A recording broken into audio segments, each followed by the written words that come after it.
What do you do when you find out your husband's marriage license has your name on it, and someone else's too? Amanda had been married to Daniel for 2 years. She thought she knew everything about him. She didn't know he had already been legally married once before to a woman he'd never mentioned in a country she'd never heard him talk about. Amanda met Daniel at a mutual friend's birthday party. He was charming, attentive, and seemed genuinely interested in every detail of her life. Within 3 months, he'd told her he loved her.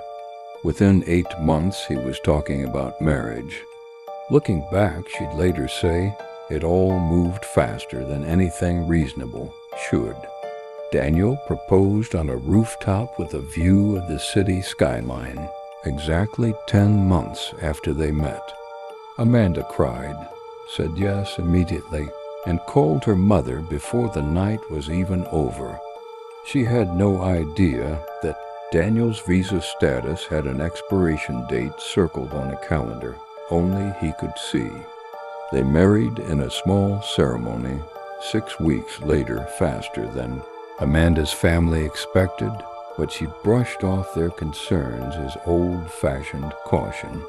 Daniel filed the marriage-based green card paperwork within days of the wedding.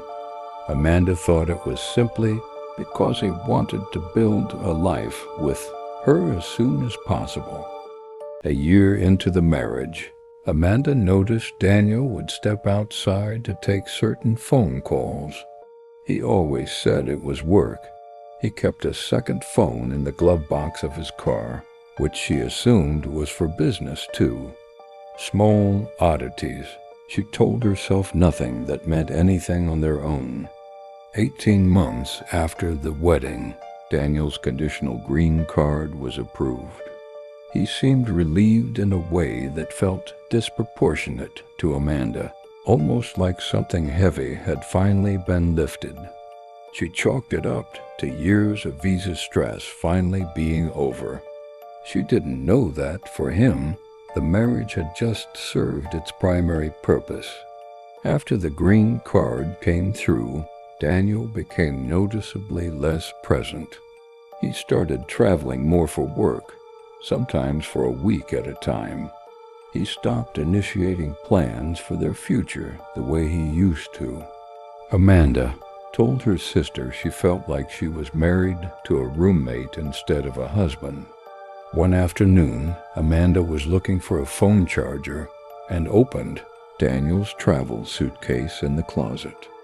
Tucked into a side pocket was a folded photograph Daniel, younger, standing beside a woman Amanda had never seen, both of them wearing wedding rings. On the back, a date. It was 5 years before Amanda had even met him. That night, Amanda couldn't sleep. She searched Daniel's name alongside the unfamiliar woman's name from the photo. It took less than 10 minutes to find a marriage record. Daniel had been legally married once before, in another state, to a woman named Elena. The marriage had never been formally dissolved on paper until only months before he proposed to Amanda. Amanda kept digging. Elena, it turned out, had also been a U.S. citizen. Daniel had married her years earlier under nearly identical circumstances.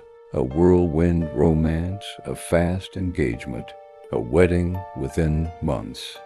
The green card process with Elena had been delayed by paperwork issues, so Daniel divorced her the moment it finally cleared, and quietly began pursuing Amanda less than a year later. Amanda confronted Daniel the moment he walked in the door from his latest trip. She placed the photograph and the printed marriage record on the kitchen table without a word. Daniel's face changed instantly, not to confusion, but to the calm, practiced look of someone who had rehearsed this exact moment before it ever happened. Daniel didn't deny it. He explained almost matter-of-factly that he needed permanent residency, and that marriage was simply the fastest, legal path available to him. He said he had grown to genuinely care about her along the way, as if that detail was supposed to soften what he'd just admitted. Amanda realized in that moment she had never really been his wife. She had been his paperwork. Amanda didn't scream. She didn't cry, not at first. She sat down slowly at the same table where she'd once planned their future and asked him one question. Was any of it real? Daniel hesitated for the first time all night, and that hesitation told her everything his answer never could. Weeks later, Amanda found the courage to reach out to Elena, the first wife, through a mutual contact she tracked down online. Elena wasn't surprised at all. She said Daniel had done almost the exact same thing to her: the fast romance, the rushed wedding, the sudden emotional distance the moment his paperwork cleared. Amanda contacted an immigration attorney who confirmed what she feared: marriage fraud for immigration purposes is a federal offense, punishable by significant fines and even prison time. She made the difficult decision to report the details of Daniel's timeline to immigration authorities, knowing it could unravel his legal status entirely. Immigration officials opened a formal review into Daniel's residency status. Investigators cross-referenced his marriage to Elena, the timeline of the divorce, and the suspiciously fast engagement to Amanda that followed almost immediately after. Pattern after pattern began to surface, dates that lined up too perfectly to be coincidence.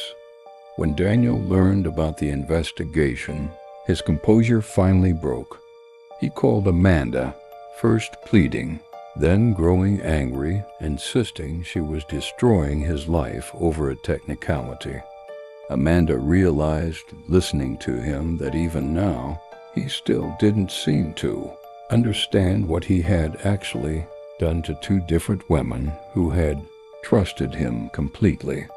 Cases like Daniel's fall into a pattern researchers describe as instrumental relationship behavior, where intimacy itself becomes a tool rather than a genuine connection.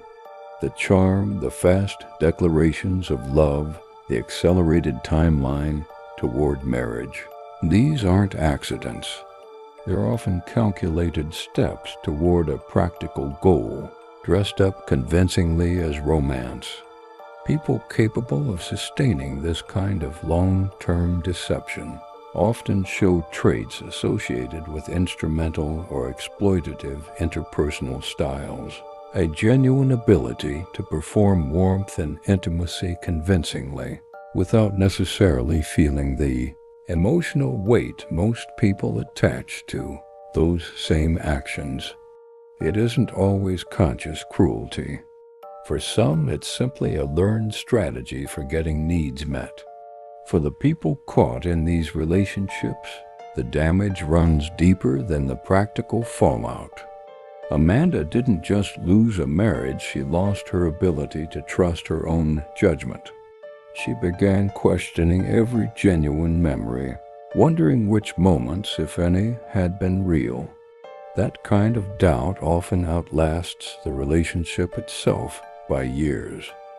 The investigation ultimately confirmed marriage fraud. Daniel's green card was revoked, and he faced federal charges alongside possible deportation proceedings. The residency he had built his entire deception around was gone, undone by the same paper trail he'd once believed would protect him. Amanda filed for an annulment rather than a divorce. Once she learned the marriage had legally never been valid in the first place, given Daniel's undissolved status at the time, she moved out of the apartment they'd shared and slowly began rebuilding her sense of self from the ground up. Amanda and Elena stayed in touch after everything came to light. Neither of them had asked for the other's pain.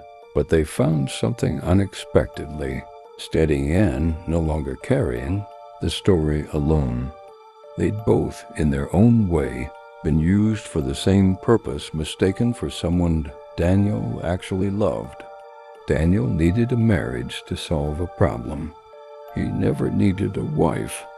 That distinction, small as it sounds, was the difference between 2 years of what Amanda believed was love and 2 years of paperwork wearing love's disguise.